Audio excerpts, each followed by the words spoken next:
시간이 되었습니다. 우리 다 같이 찬송가 10장 펴시고 일어나셔서 1절 부르심으로 6월 14일 주일 오전 예배를 하나님 앞에 드리겠습니다.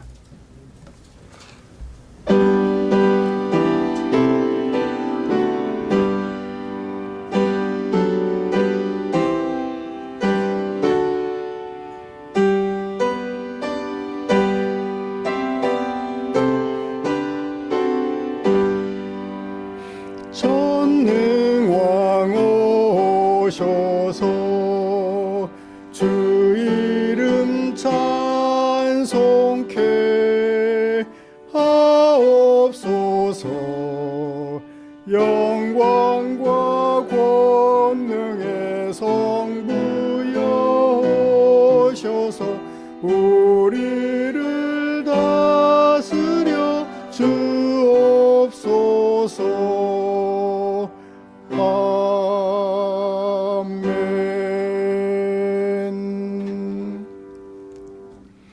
하나님께 노래하며 그의 이름을 찬양하라. 그의 이름은 여호와이시니 그의 앞에서 뛰놀지어다. 아멘. 전능하사 천지를 만드신 하나님 아버지를 내가 믿사오며 그 외아들 우리 주 예수 그리스도를 믿사오니 이는 성령으로 잉태하사 동정녀 마리아에게 나시고 본디오 빌라도에게 고난을 받으사 십자가에 못 박혀 죽으시고 장사한 지 사흘 만에 죽은 자 가운데서 다시 살아나시며 하늘에 오르사 전능하신 하나님 우편에 앉아 계시다가 저리로서 산 자와 죽은 자를 심판하러 오시리라.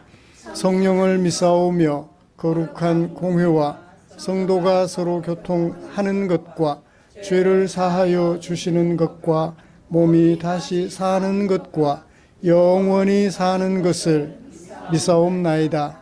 아멘. 찬송가 48장입니다.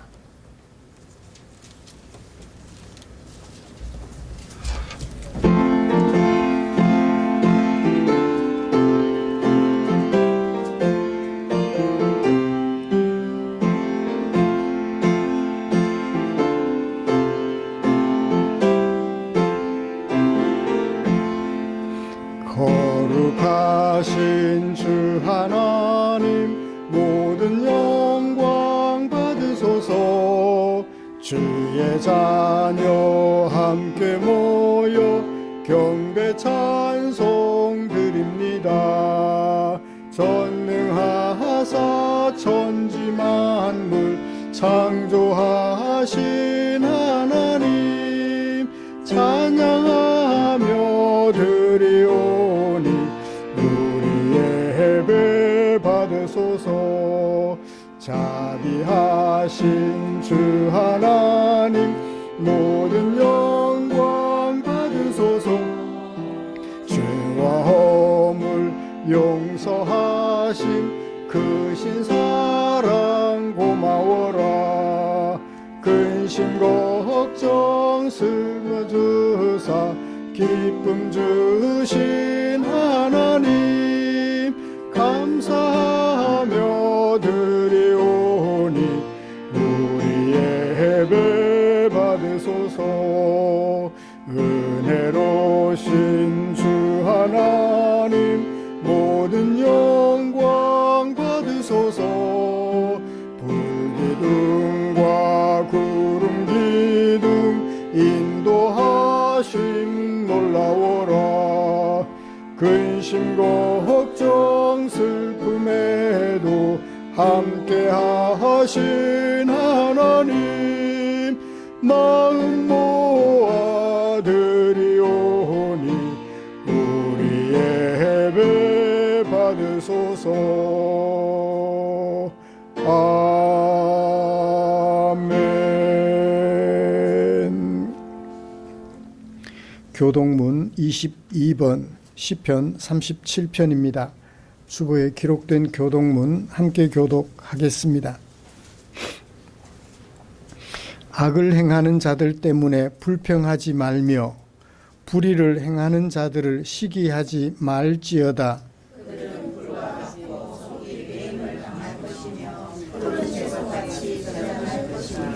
여호와를 의뢰하고 선을 행하라.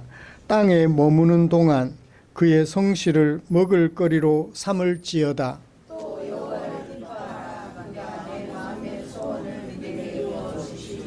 내 길을 여호와께 맡기라. 그를 의지하면 그가 이루시고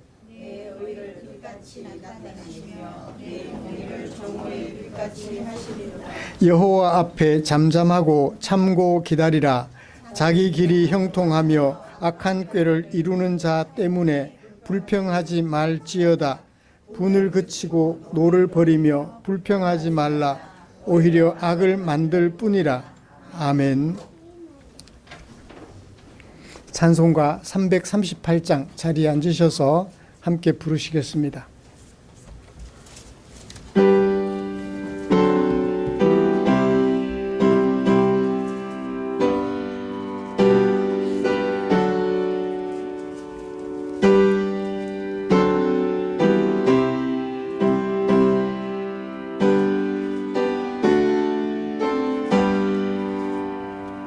내 주를 가까이 하게 함은 십자가 짐 같은 고생이나 내 일생 소원은 늘 찬송하면서 주께도 나가기 원합니다. 내 고생하는 곳 옛 야곱이 돌베개 베고 잠갔습니다. 꿈에도 소원이 늘 찬송하면서 주께도 나가기 원합니다. 천성에 가는 길 험하여도 생명길 되나니 은혜로다. 천사 날 부르니 늘 찬송하면서 주께도 나가기 원합니다. 야곱이 잠깨어 일어난 후 돌단을 쌓은 것 본받아서 숨질 때 되도록 늘 찬송하면서 주께도 나가기 원합니다.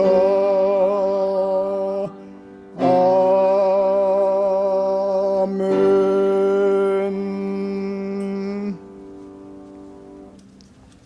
이 시간에는 김보경 집사님 나오셔서 우리를 대표하여 기도해 주시겠습니다.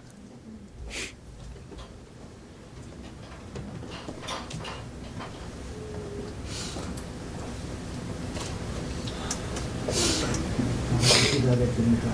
하나님 아버지 감사합니다. 오늘 주님 날을 맞이하여 함께 모인 우리 성도들 아버지 앞에 찬송가를 부르면서 주를 맞이하여 모든 것을 순종하게 살아가기를 간절히 바랍니다.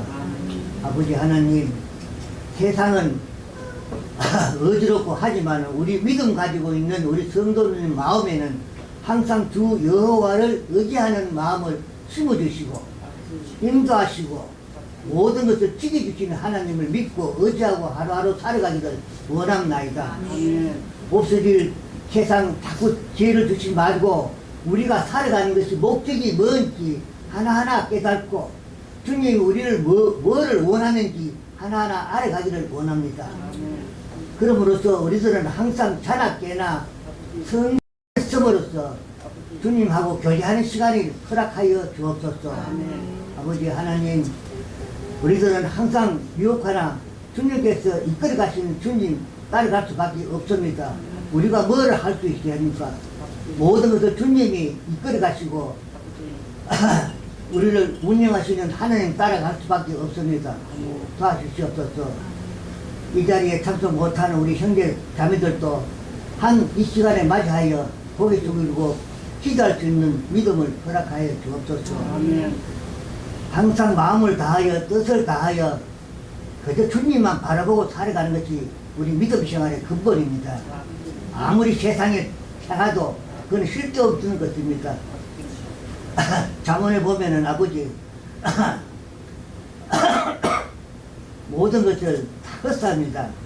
솔로몬도 그 많은 모든 것을 지혜를 누리면서 생활했지만은 자기 하나의 생활은 다 끝끝으로 잠언을 기록했습니다.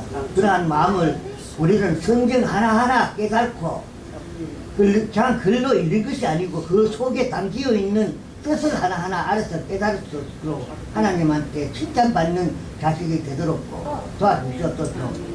아버지 하나님, 또 우리 충중교회 어린 생명들 주셔서 참말로 감사합니다. 귀한 생명들, 부모들도 애들을 잘 기르고 잘 다스리고 하나님 말씀에서 의지할 수 있도록 인도해 주시기를 아버지 바랍니다. 애들도 장성해서 하나님의 일꾼으로서 삼아주시고 더 나가서 활력을 할 수 있도록 극한 몸이 되도록 주님 도와주시옵소서. 간절히 바랍니다. 아버지, 이 세상은 항상 주님만 바라보고 살아가도록 도와주시옵소서. 우리 목사님도 아픈 후유증도 빨리 나타 주시옵소서. 그래서 교단에서도 항상 주님 말씀으로서 전하는 데 부족함이 없도록 도와주시옵소서. 정말 우리 중정교회는 믿음이 참말로 간절합니다. 목사님이 모든 것을 다 우리에게 당하는 말씀으로서 인도하시려고 노력하고, 진짜 교회는 중정교회 우리 다니는 목사님 참말로 감사합니다. 더도 말고 주님 전해주시는 그 말씀대로 우리들은 따라가고 주님 말씀을 듣고 일주일 동안에 또 하루 생활에 묵상하면서 살아가기를 원합나이다. 아버지 하나님, 진정으로 감사합니다. 우리 목사님과 우리 사모님 건강 주시고 우리를 위해서 또 일하시고 건강을 지켜주시기를 간절히 바라면서 예수 그리스도 이름으로 기도드립나이다. 아멘.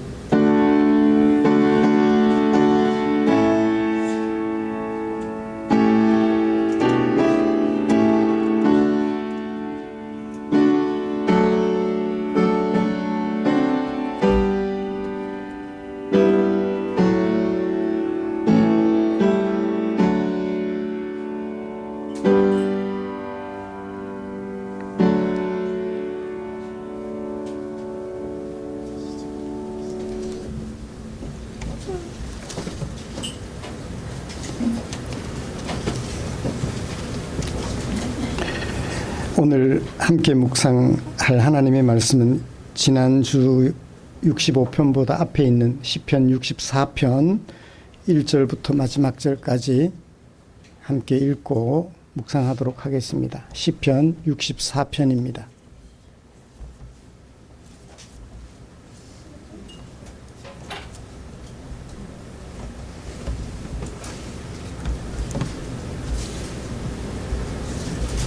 한 절씩 교독하겠습니다.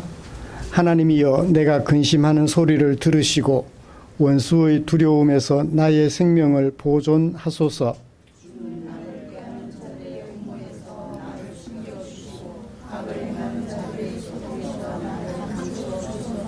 그들이 칼같이 자기 혀를 연마하며 화살같이 독한 말로 겨누고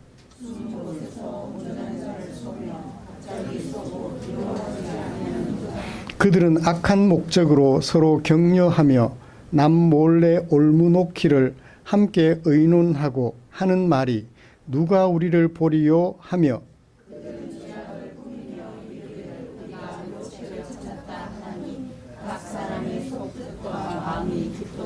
그러나 하나님이 그들을 쏘시리니 그들이 갑자기 화살에 상하리로다.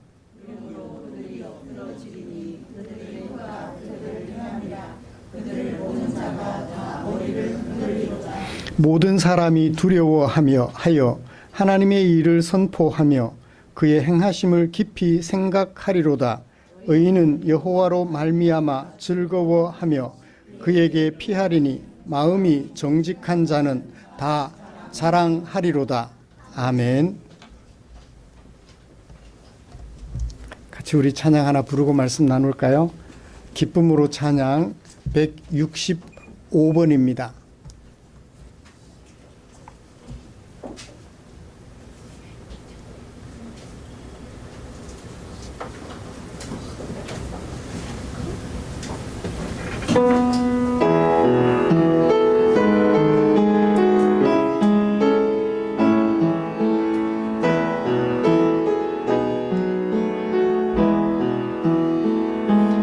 내 주의 은혜 강가로 저 십자가의 강가로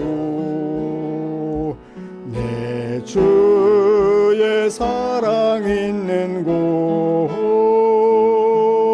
내 주의 강가로 길한 나의 영혼을 생수로 가득 채우소서. 피곤한 내 영혼 위에 내 주의 은혜 강가로 저 십자가의 강가로 내 주의 사랑 있는 곳 내 주의 강가로 한 번 더 할까요? 내 주의 은혜 강가로 저 십자가의 강가로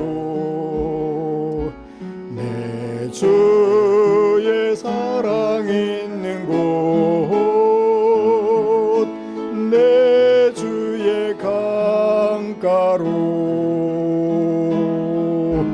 빈하는 나의 영혼을 생수로 가득 채우소서. 피곤한 내 영혼 위에 내 주의 은혜 강가로 저 십자가의 강가로 내 주의 사랑 있는 곳 내 주의 강가로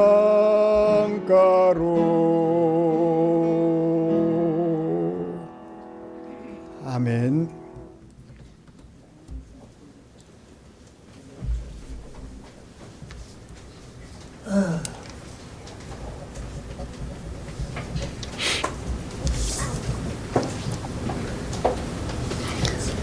우리는 지난주에 시편 65편을 통해서 우리의 허물을 사하시며 우리를 택하사 주의 곁에 머물게 하시며 우리의 기도에 응답하실 뿐만 아니라 하루와 한 해를 주관하셔서 우리에게 먹을 것을 주시는 하나님을 노래하는 다윗의 마음을 묵상하였습니다. 그리고 그런 하나님을 찬송하고 그런 하나님께 서원을 갚으며 그런 하나님께 나아가자는 다윗의 권면도 들었습니다.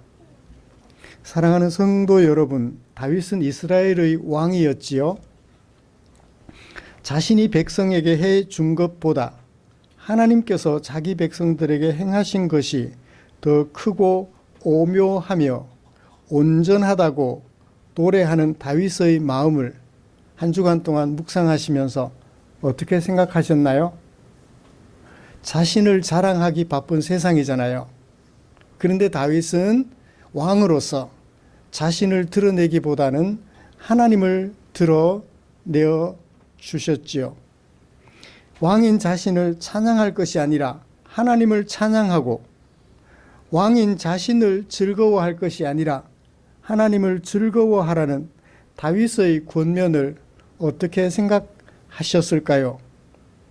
지난 한 주간 동안 이런 하나님을 생각하면서 사람이 아니라 지도자가 아니라 하나님을 깊이 생각하고 하나님께 나아가며 하나님을 즐거워하며 하나님을 즐겁게 찬양하셨을 것이라고 믿습니다. 이처럼 하나님께서 우리 모든 사람들의 왕이시며 우리들에게 하나님을 가까이 하는 은혜를 베푸시며 우리들에게 먹고 살아갈 것을 허락하시는 분이 하나님이심을 기억하고 그런 하나님을 찬양하며 살아가려는 우리를 위하여 하나님께서는 당신의 마음을 성경에 담아 주셨지요. 오늘은 그 중에 다윗이 쓴 시 64편에 담아두신 하나님의 마음을 살펴보면서 우리에게 주실 하나님의 은혜를 나누려고 합니다. 먼저 우리가 함께 교독한 시 64편이 어떻게 무엇을 노래하고 있는지 정리를 좀 해볼까요? 1절과 2절은 시인 다윗이 하나님께 드리는 기도입니다. 하나님, 내가 근심하는 소리를 들어주세요. 원수의 두려움에서 나의 생명을 보존해 주세요. 기도하고 있지요. 그리고 두 번째 연인 3절부터 6절까지는 왜 시인이 하나님께 이런 기도를 드렸는지 그 배경, 그 원인을 노래하고 있어요. 원수들이 시인을 곤란에 처하게 한 것 같습니다. 죽음에 이르지는 않았는데 곤란에 처하게 한 것 같습니다. 그것을 3절부터 6절까지 기록하고 있고요. 세 번째 연에서는 다윗의 기도를 들으신 하나님께서 어떻게 응답하셨으며 그 결과는 어떠한지 7절과 8절 상반절에 소개하고 있습니다. 그리고 다윗의 기도를 들으시고 응답하신 하나님을 본 사람들의 반응이 8절 하반절부터 9절 그리고 10절에 기록되어져 있습니다. 그래서 여러분이 시 64편을 읽으실 때 2절 끝에 빗금을 치시고 6절 끝에 빗금을 치시고 10절 끝에 빗금을 치시면 시가 어떻게 구성이 되어 있는지 이해하고 묵상하실 수 있을 거예요. 이 시를 쓰게 된 배경이 3절부터 6절까지 있죠. 다윗의 원수들이 다윗을 곤란에 처하게 했던 것 같습니다. 그 곤란에 처한, 자신이 잘못한 것이 없는데 곤란에 처했으니까 누구에게 탄원해야 돼요? 하나님께 아뢰야죠. 하나님께 아뢰야죠. 그래서 1절, 2절 하나님께 아뢰는 것으로 시를 시작했던 것입니다. 그러면 하나님께 기도했으니까 결과가 있어야 될 거 아니에요. 하나님께서 어떻게 응답하셨는지 그리고 그 결과는 어떠한지 하나님을 지켜본 다윗 주변의 사람들은 어떤 반응을 보였는지 그것을 마지막으로 노래하고 있습니다. 이 시에서 다윗이 노래하려고 한 것은 무엇일까요? 이제 내용을 살폈으니까 시를 쓸 때는 목적이 있잖아요. 배경이 있고 목적이 있어요. 목적이 뭘까요? 자기 스스로에게 신앙을 확인하고 확신하기 위함이기도 하겠지만 시를 읽는 독자들이 자신과 똑같이 하나님을 경험하고 하나님께 대하여 신앙을 확인해 보도록 하나님을 더욱 신뢰하도록 권면하기 위함이 아닐까요? 그래요. 우리도 억울하게 곤란을 당했을 때 원수들에 의하여 곤란을 당했을 때 어떻게 하자? 하나님께 나아가서 기도하자. 그러면 그 기도의 응답을 받고 살아가는 나를 지켜본 우리 주변의 이웃들이 하나님께 대하여 놀라게 되고 하나님을 찬양하게 될 거다라고 하며 우리에게 그렇게 살아가도록 권면하는 것 같습니다. 이런 시를 가지고 먼저 하나님의 온전한 자들을 조롱하고 그리고 그 온전한 자들에게 악을 도모하는 세상의 모습을 먼저 살펴보려고 해요. 온전한데 왜? 성경에도 보면 그런 예들이 있고 오늘 우리 현실 속에서도 그런 현실을 찾아볼 수 있죠. 그래서 하나님의 온전한 자들을 조롱하고 그들을 향하여 악을 도모하는 세상의 모습을 먼저 좀 살펴보고요. 그런 세상 속에서 하나님은 하나님의 온전한 자들에게 어떻게 행하시는가 하는 것을 살펴보면서 오늘 다윗이 우리에게 전해주는 하나님의 마음을 정리해 보도록 하겠습니다. 하나님의 온전한 사람들을 상대로 조롱하고 악을 도모하는 세상의 모습을 먼저 살펴보지요.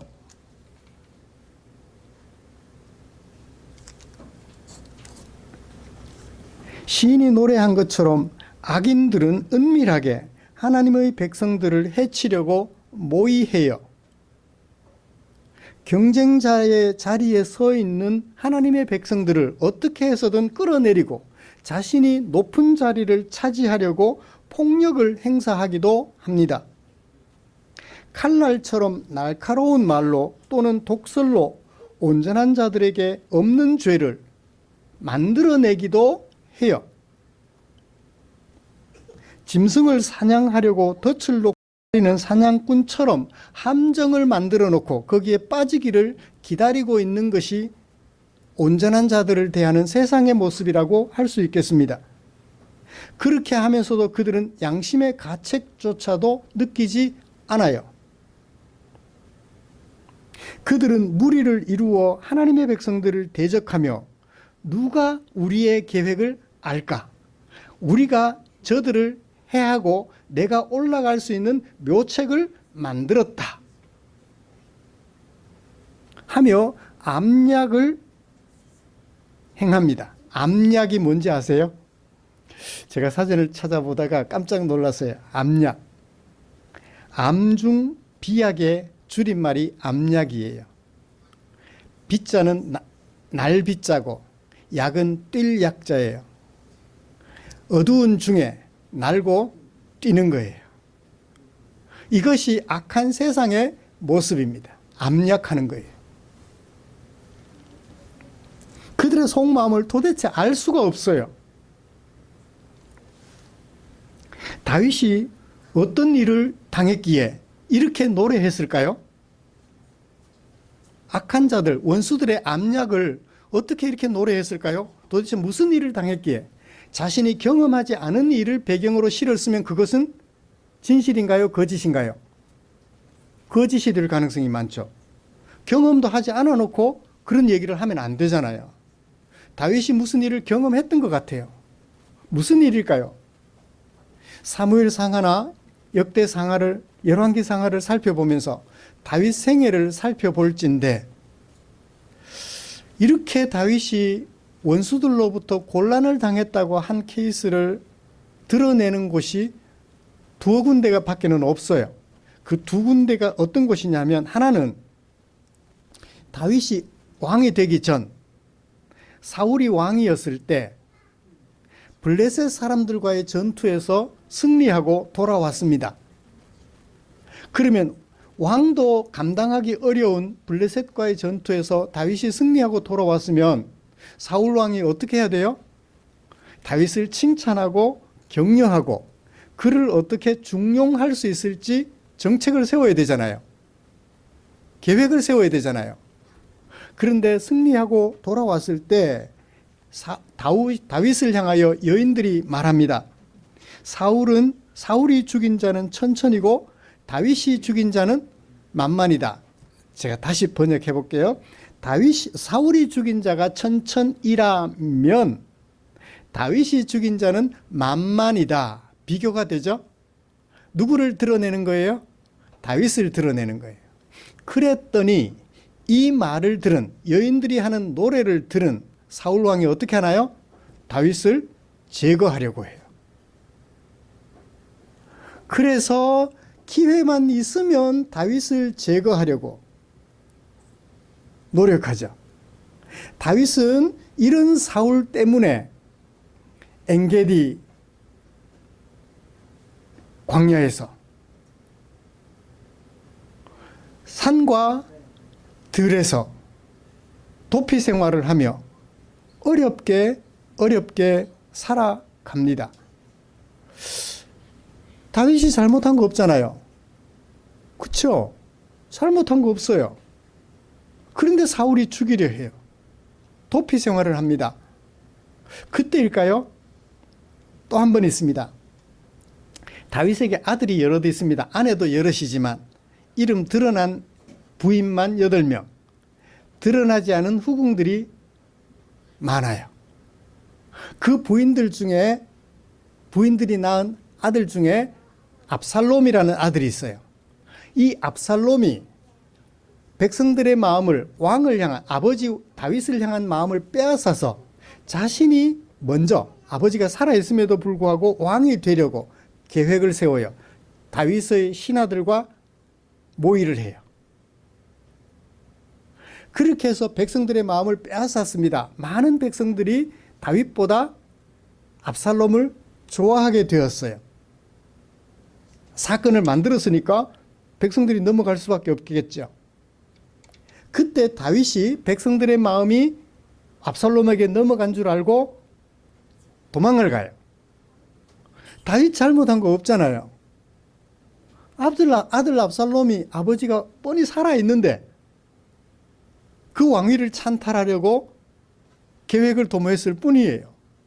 그때를 배경으로 이 시를 썼을까요? 그 외에는 없어요. 모르겠어요. 어떻든 두 사건 모두 다윗이 잘못한 것이 없어요. 그런데 다윗이 신하로 있을 때 왕이었던 사울이 다윗을 죽이려 했고, 멀쩡한 다윗의 아들이 아버지 다윗의 왕위를 찬탈하려고 반역을 도모해요. 이런 두 가지 배경들을 모두 다 포함해도 이 시 64편의 배경이 된다고 해도 괜찮을 것 같아요. 그래요. 다윗은 이런 일을 당했습니다. 잘못한 것이 없음에도 불구하고 악한 자들로부터 왕위를 찬탈하려는, 죽이려는 모의 앞에 서 있었죠. 성경에 그런 사람들이 몇몇 있습니다. 예를 들면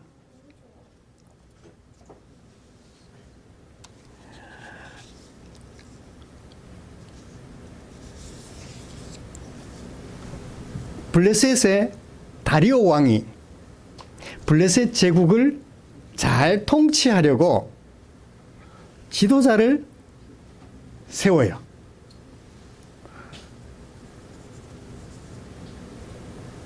메대와 바사의 총리들을 여럿 세우는데 그 중에 누구도 있을까요? 다니엘도 있었어요. 근데 다니엘이 그 총리들 중에 탁월하게 자기 역할을 잘했어요. 왕이 보기에 너무너무 좋을 정도로 총리 역할을 잘 했습니다. 그러니까 총리들 중에서 다리오 왕이 더욱 중용하겠지요. 그러니까 다른 총리들이 어떻게 해요? 다니엘을 시기하여 흠을 찾았으나 찾지 못했다. 경쟁자들이 다니엘의 흠을 찾고 싶어서 찾으려고 노력했지만 결코 다니엘에게서 흠을 찾을 수 없었다.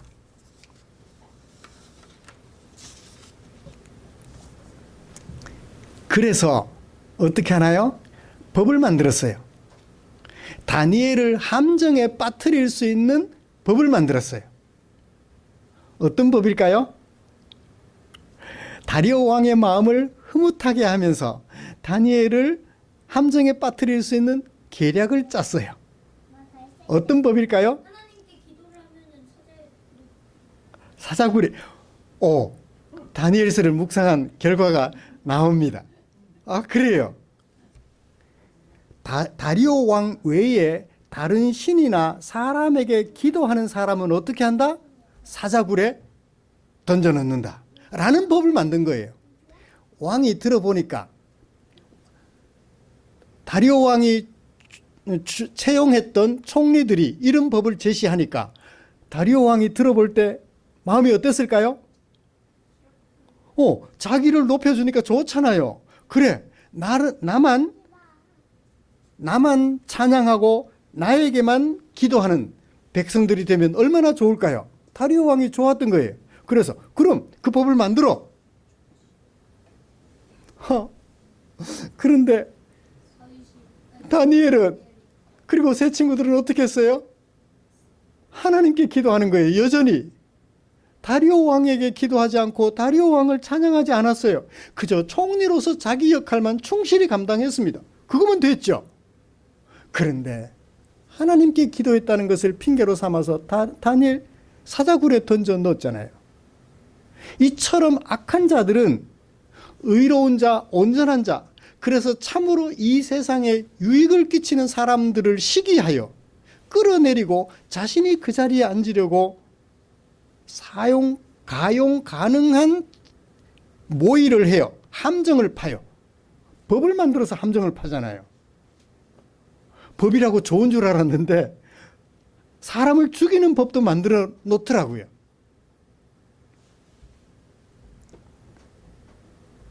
그런 일이 또 있죠.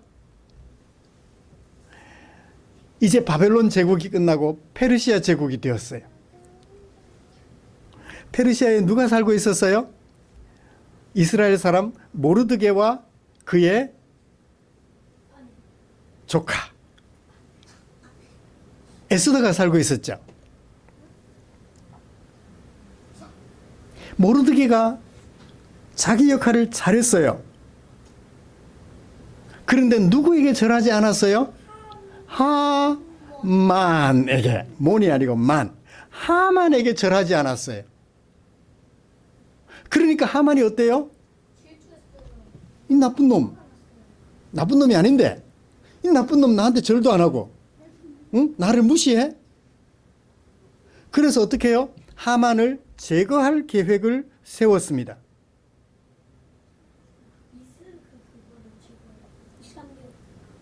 하만에게 절하지 않는 사람 죽이려고요.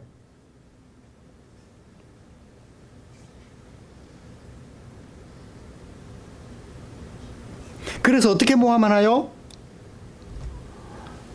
왕의 백성들 중에 왕의 법을 지키지 않고 하나님의 법을 지키는 사람들이 있습니다. 왕의 법을 안 지키는 저 사람들 어떻게 해요? 죽여야 되지 않겠어요? 왕의 법률을 지키지 않으니 저 사람들을 죽여야 되지 않겠어요? 하만이 왕에게 말합니다. 왕이 가만히 들어보니까 맞아요, 안 맞아요? 맞아요. 내 법을 안 지킨다고? 하나님의 법을 지킨다고? 그 사람들 죽여. 누가 포함돼요? 모르드게와 에스더를 포함하여 페르시아 제국에 살아가고 있는 모든 이스라엘 사람들이 대상이 되겠죠. 그래요. 잘못한 거 없잖아요. 하나님의 법을 지키는 게 좋을까요? 왕의 법을 지키는 것이 좋을까요? 하나님의 법을 지키면 평화가 만들어져요. 근데 왕의 법을 지키면 평화보다는 다툼이 생길 가능성도 있어요. 하나님의 법을 지키면 세상을 평화롭게 하는데 나쁜 거 없잖아요. 그런데 왕의 법률을 지키지 않는다는 그것을 함정으로 파서 모르드게를 죽이려고 했던 것입니다. 이 얘기 하나만 하고 넘어갈게요. 이솝 우화가 이런 게 있어요. 잠시 잠을 깨기 위해서 얘기를 좀 해드릴게요. 어느 날 늑대가 시냇가에 위쪽이 아니고 아래쪽에서 물을 마시고 있었어요. 옆에도 누구도 있었어요? 어린 양도 물을 마시고 있었어요. 가만히 보니까 물 마시면서 보니까 옆에 뭐가 있어요? 물 마시는 어린 양이 있는 거예요. 얼마나 좋아요. 늑대는 어린 양을 잡아먹을 이유를 발견해야 했습니다. 내가 너를 잡아먹어야 되겠는데 이유는 뭘까요? 이유를 찾던 늑대는 어린 양에게 말합니다. 네가 이 시냇가에 물을 흐려 놓았어. 그러니 내가 너를 잡아먹어야 되겠어. 어린 양이 말합니다. 늑대님, 저는요 이 시냇물을 흐린 적이 없어요. 나는 시냇가 위쪽에 있지 않고 아래쪽에 있잖아요. 위쪽에 있었다면 흐렸을 수도 있지만 아래쪽에 있으니까 시냇물 흐리지 않았어요 라고 대답했어요. 그러자 늑대는 말합니다. 그러면 네가 흐리지 않았다면 네 아버지가 그랬을 거야. 그러자 그리고서는 어떻게 해요? 억지를 부리며 어린 양을 잡아먹고 말았다. 이게 이솝 우화에 나오는 얘기예요. 어떤 것을 교훈하는 얘기인가요? 악한 자들이 진실에는 관심이 없고 오직 의로운 자들을 해치고 그 결과로 자신들이 이익을 얻고자 하는, 그것을 위해서라면 어떤 계획도 세우는 그런 사람들임을 보여주는 우화죠. 그래요. 시편 35편에서도 그런 얘기를 합니다. 불의한 사람들이 일어나서 내가 알지도 못하는 일을 증거로 제시하며 나를 함정에 빠뜨린다고요. 나는 모르는데 증거를 막 들이대요. 짠 증거들이죠. 거짓으로 만들어낸 증거들을 제시하며 나를 죽이려 하죠. 사랑하는 성도 여러분, 이처럼 악한 세상은 온전하고 의로운 자로 살아가는 하나님의 백성들을 이유 없이 자신들의 이익을 위하여 함정에 빠뜨리고 모함하여 죽음에 이르도록 하는 것이 현실입니다. 이게 세상의 모습이에요. 우리 성도들은 예외가 될까요? 박태현 집사님이 두각을 나타내지 못해서 경쟁자들이 없을 수 있어요. 만약 업계에서 두각을 드러내고 있다면 경쟁자들이 어떻게 해서든 박 집사님을 끌어내리고 그 자리를 자기가 차지하려고 함정을 파고 모의를 할 거예요. 모의를 할 거예요. 어떻게 해서든 흠을 잡아서, 나도 모르는 흠을 만들어내서 뭐 하는 것처럼, 보험 사기꾼들처럼 일부러 가서 교통사고를 내가지고서는 보험금을 타내는 보험 사기꾼들처럼 하나님의 의로운 사람들을, 온전한 사람들을 모함에 빠뜨리게, 함정에 빠뜨리게 한다고요. 이것이 현실임을 꼭 기억했으면 좋겠습니다. 우리 대웅 형제 그렇게 당하고 있잖아요. 선하고 순진한 형제를 깊은 고민에 빠뜨리는 이 세상의 현실 말입니다. 자, 이럴 때 온전한 사람들에 대하여 하나님은 어떻게 하실까요? 시인은 하나님께 기도했습니다. 하나님, 내가 근심하는 소리를 들어주세요. 원수의 두려움에서 나의 생명을 보존해 주세요. 악을 꾀하는 자들의 음모에서 나를 숨겨주세요. 악을 행하는 자들의 소동에서 나를 감춰주세요. 하나님께 기도하였습니다. 이 시가 그런 상황에서 벗어나서 썼을까요? 그 상황 중에 썼을까요? 곤란한 상황, 다윗이 곤란한 상황에 처했을 때 썼을까요? 1, 2절을 보니까 곤란한 상황을 경험하고 있는 중에 쓴 시 같아요. 거기서 벗어나고 싶어서 하나님을 바라보고 있는 다윗의 모습을 우리는 짐작해 볼 수 있습니다. 그랬더니 하나님께서 어떻게 응답하셨나요? 7절. 하나님이 그들을 쏘셨다고요. 은유법이죠? 뭐 쏘셨어요? 활로 쏘셨다고. 하나님이, 죄송합니다. 이현진 집사님 향해서 어디를 향할까요? 하나님이 활을 손에 잡으시고 쏘셨어요. 은유법이겠죠? 하나님이 손이 있어서 활을 잡고 쏘는 그런 일은 아닐 테니까. 하나님이 다윗의 의로운 온전한 자, 온전한 자라는 말이 어디 있어요?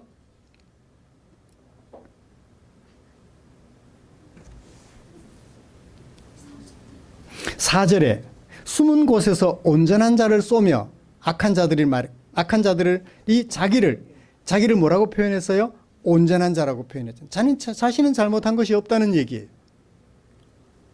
그래요. 온전한 자를 향하여 활을 쏘는 악한 자들을 하나님께서 온전한 자의 기도를 들으시고 악한 자들에게 다시 활을 쏘시는 거예요.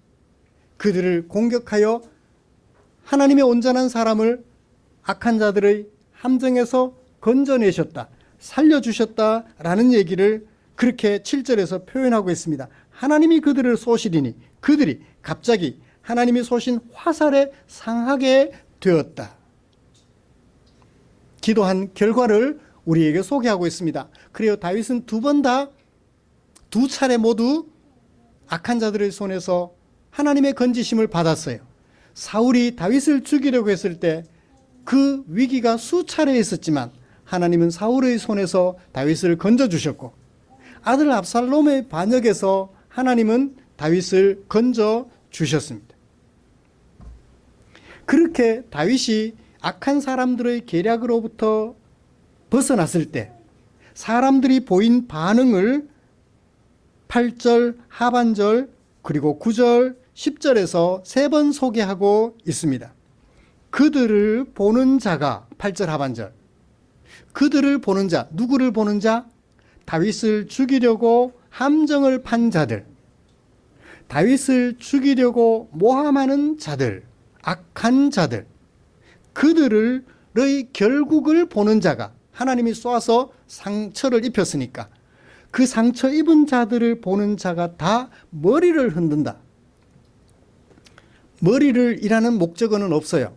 그냥 하나의 동사인데 그것을 머리를 흔든다고 번역했어요. 우리 왜 놀라운 일을 당하면 고개를 어떻게 흔들어요? 절레절레 흔든다죠. 의태어죠. 절레절레. 레가 아이가 아니고 어이예요. 절레절레. 절레절레 흔든다. 의태어입니다. 어떤 신용을 나타내는 네 글자. 의태어. 주섬주섬 챙긴다 할 때 주섬주섬도 마찬가지. 절레절레 흔든다. 아마 그 상황을 얘기하는 것 같아요. 그렇죠? 다윗을 제거하려는 세력들이, 악한 세력들이 엄청 커요. 결코 다윗이 그 함정에서 벗어날 수 없을 줄 알았는데 결과는 어떻게 됐어요? 다윗이 벗어났잖아요. 그러니까 그 엄청난 악한 세력들이 하나님에게 징벌을 받아 상처를 입게 되는 것을 본 사람들이 다 어떻게 해요? 이번에는 다윗이 죽을 줄 알았는데 다윗이 살아나니까 우와, 무엇에 놀라서, 누구에게 놀라서? 하나님에게 놀라서 고개를 절레절레 흔드는 거예요. 그 다음에 어떤 반응을 보였을까요? 백성들이 보인 두 번째 반응 9절. 모든 사람이, 그 모양을 지켜본 모든 사람들이, 8절 하반절은 지켜본 그들이, 가까이 있는 사람들, 그 가까이 있는 사람들뿐만 아니라 폭을 넓혀서 위기에서 벗어난 사실을 나중에라도 알게 된 모든 사람들이 어떻게 해요? 두려워해요. 누구를 두려워할까요? 악한 자를 징벌하시는 하나님을 두려워했겠죠. 그리고 어떻게 하나요? 하나님의 일을 선포해요. 악한 자들을, 그 강한 악한 자들을 꺾으시고 의로운 온전한 자 다윗을 하나님이 살리셨다고 선포해요. 그 다음에 어떻게 해요? 하나님의 행하심을 깊이 묵상해요. 만약에 다윗이 힘을 키워서 대적들을 이겼다면 누구를 찬양할까요? 다윗을 찬양하고 다윗을 묵상하겠죠. 우리들의 위대한 왕 세종대왕, 우리들의 위대한 장군 이순신 장군 생각했겠죠. 그런데 이스라엘 백성들, 모든 백성들은 다윗을 그 악한 자들의 모함과 함정에서 건져내신 하나님을 깊이 생각하게 되었다고 말합니다. 다윗이 힘이 있어서 벗어난 것이 아니라 다윗을 건져주신 하나님을 보며 묵상했죠. 세 번째로요, 10절. 의인들은 즐거워해요. 그들 중 모든 백성들 중에서 다시 축소해서 의인들은 하나님의 백성으로서 온전한 사람들, 그들은 어떻게 해요? 즐거워해요. 누구를? 여호와 때문에, 하나님 때문에 즐거워해요. 그리고 어떻게 해요? 하나님에게 피난하기 시작해요. 우리도 다윗처럼 하나님께 피하면 되겠구나. 그 다음에 또 어떻게 해요? 마음이 정직한 자는 다 자랑해요. 누구를? 하나님을 자랑하죠. 다윗을 자랑하는 것이 아니라 하나님을 자랑하겠죠. 여러분, 다윗이 이 사람들의 반응을 왜 시에 썼을까요? 이것을 말씀드리면서 마치겠습니다. 왜 반응들을 썼을까요? 내가 이렇게 벗어났더니 하나님의 은혜로 사람들이 이렇게 하나님을 찬양하고 선포하고 하나님을 즐거워하고 하나님을 피난처로 삼게 되었다. 그러니 여러분들도 어떻게 하라? 나처럼 억울한 일 없이 온전한 사람으로서 곤란한 일에 직면했을 때 누구를 바라보라? 하나님을 바라보고 하나님을 피난처로 삼으라고 이 마지막 사람들의 반응을 기록한 것이 아닐까라고 묵상해 보게 되었습니다. 말씀을 마치겠습니다. 사랑하는 성도 여러분, 우리가 온전하고 거룩하게 살아갈 때 좋은 일만 우리 앞에 펼쳐지면 얼마나 좋을까요? 그러나 안타깝게도 우리가 살아가는 이 세상은 우리를 편안하게 살아가도록 내버려 두지를 않습니다. 어떻게 해서든 우리를 끌어내리고 자신이 내가 누리고 있는 이 평안을 누리려고, 내가 누리고 있는 이 부를 누리려고, 내가 누리고 있는 내가 만들어가고 있는 이 화목을 깨뜨리려고 어떻게 해요? 기회를 엿보아요. 나보다 힘 없는 사람들이 그러나요? 아니에요. 나보다 힘 있는 사람들이 그렇게 해요. 그럴 때 어떻게 해요? 다윗처럼 하나님께 간구하며 하나님을 피난처로 삼으며 하나님을 자랑하며 하나님께 기도하면서 살아가면 좋겠습니다. 어려운 일 당할 때 나의 힘은 작지만 나를 깊은 수렁에서, 악한 자들의 깊은 수렁에서, 악한 자들이 파둔 깊은 수렁에서 나를 건져주실 하나님을 바라보며 하나님께로 나아가면 좋겠습니다. 우리는 악한 자들의 성공을 부러워하고 악한 자들의 걸음을 따라 추종하며 살아가며 악한 자들의 계획을 자랑할까요? 아니면 이런 하나님을 깊이 생각하고 즐거워할까요? 하나님을 깊이 생각하고 즐거워합시다. 우리가 압력하는 자들의 공격을 받았을 때 이런 하나님을 피난처로 삼읍시다. 우리는 이렇게 응답하셔서 자기 백성들을 압력하는 자들로부터 건지시는 하나님을 자랑하며 살아가면 좋겠습니다. 기도하겠습니다. 하나님 아버지, 고맙습니다. 우리를 사랑하여 시인 다윗이 남겨둔 시가 오늘 우리에게까지 전달되었습니다. 이 시를 묵상하면서 하나님이 어떤 분인지 살펴보았고 우리가 살아가는 이 세상이 어떤 세상인지 살펴보았습니다. 세상에서 기쁜 일이 있을 때 하나님을 찬양하지만 세상에서 억울한 일을 당하여 곤란에 처했을 때도 하나님을 바라보며 하나님을 피난처로 삼으며 힘을 얻어 살아가는 당신의 종들 되게 하여 주시옵소서. 예수님의 이름으로 기도드립니다. 아멘.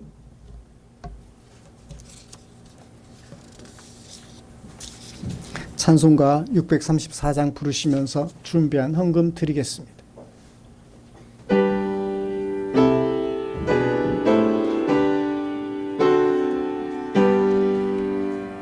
모든 것이 주께로부터 왔으니 주께 드리나이다.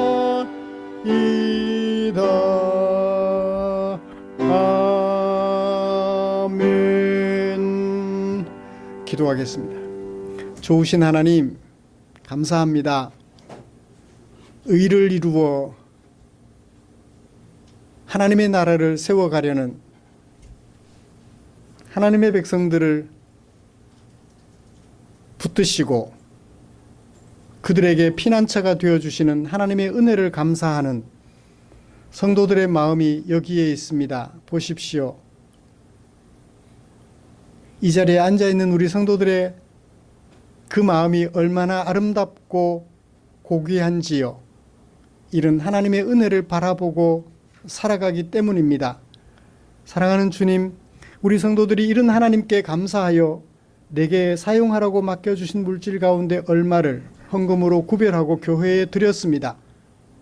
성도들의 마음을 주께서 기쁨으로 받아주시고 주께 드려 사람을 살리려는 그 성도들의 마음을 기쁘게 여기시고 축복하여 주시옵소서.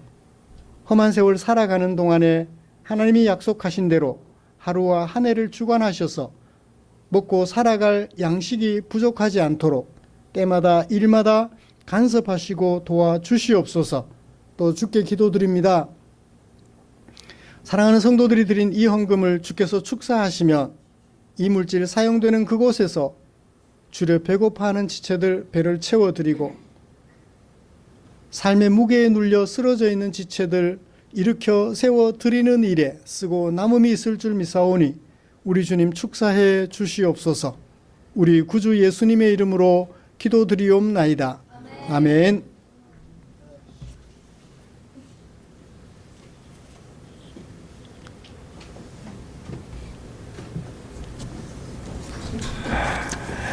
어린아이 때부터 묵상의 효과들이 나타나고 있잖아요. 가족들이 함께 묵상하는 것 얼마나 소중한지요.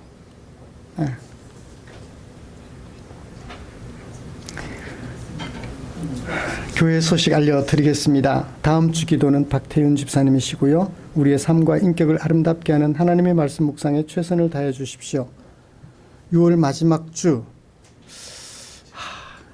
정기적으로 격주로 일을 하시는 분들이 계셔서 보니까 6월 마지막 주가 결석하시는 분들이 몇 분들이 있을 것 같은데 고민입니다. 석 집사님 스케줄은 어떻게 돼요? 이번 주 쉬셨으니까 다음 주에 오늘도 일하시고 다음 주에 격주로 일하시고 아주 예배 드리러 오시고 그러면 마지막 주에는 결석이 되잖아. 그죠? 7월 첫 주에 할까요? 공동의회를? 이우식 집사님도 그래요. 그래서 똑같이 그렇게 격주로 일하시고 예배 드리고 할 수 있게 되어서 7월 첫 주로 미루면 웬만큼은 다 참석하실 수 있을 것 같습니다. 공동의회를 7월 첫 주로 미뤄도 될까요? 괜찮나요? 네, 7월 첫 주로 미뤄서 네, 한 분이라도 더 참석하셔서 공동회의를 하면 좋겠습니다. 7월 첫 주에 공동의회를 하도록 하겠습니다. 그리고 총회 헌법을 보니까 타교에서 안수 집사님으로 시취하셨더라도 본 교회에서 안수 집사님으로 활동하시려면 본교회에서 피택 받는 것과는 좀 다르게 3분의 2의 찬성이 있어야 된다라고 교회 법으로 그렇게 돼 있어요. 참고하셔서 본교회에서 새로 피택 받을 안수 집사님, 권사님 한번 투표를 그건 그대로 하고 그건 굳이 3분의 2가 되지 않아도 되거든요. 그래서 그건 그렇게 하고 우리 석 집사님과 유 권사님은 3분의 2의 찬성이 있어야 된다는 것 기억하셔서 두 종류로 투표를 하도록 그렇게 할 테니까 공동의회를 생각하시면서 기도하시면서 잘 준비해 주시면 고맙겠습니다. 그리고 무효표가 나오지 않도록 70세 이상은 투표 대상에서 제외된다는 거, 피택 대상에서 제외된다는 것을 기억해 주시면 김영재 권사님 뽑으면 안 돼요. 투표하시면 안 돼요. 네, 김보경 집사님 투표하시면 안 된다고요. 서운 안 하시죠? 네, 참고하셔서 그렇게 해주시면 고맙겠습니다. 우리 교회 홈페이지 너무 예쁘게 새로 만들었어요. 한번 보여드리면 좋은데 간단하면서도 너무 잘 꾸며주셔서 여러분들 스마트폰에서도 좀 보시고 어디서든 포항충정교회 검색하면 홈페이지 나오니까 참고하셔서 우리 지인들에게 소개하고 우리 포항충정교회 이런 교회라고 홈페이지 보시고 교회 등록하셔서 함께 신앙생활 하시면 좋겠습니다. 전도하는데도 활용하시면 좋겠습니다. 곁에 계시는 분들과 인사 나누시죠.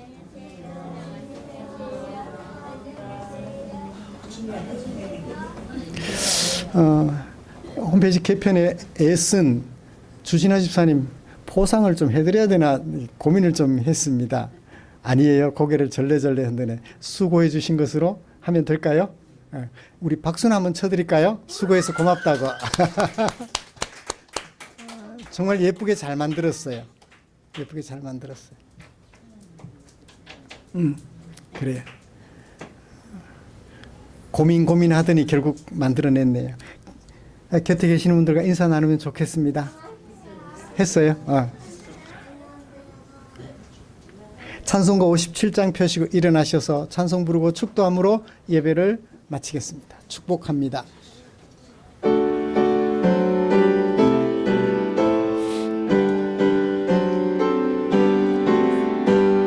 오늘 주신 말씀에 새 힘 얻어서 세상으로 나가서 살아갈 때에 나 혼자 힘으로 늘 부족하오니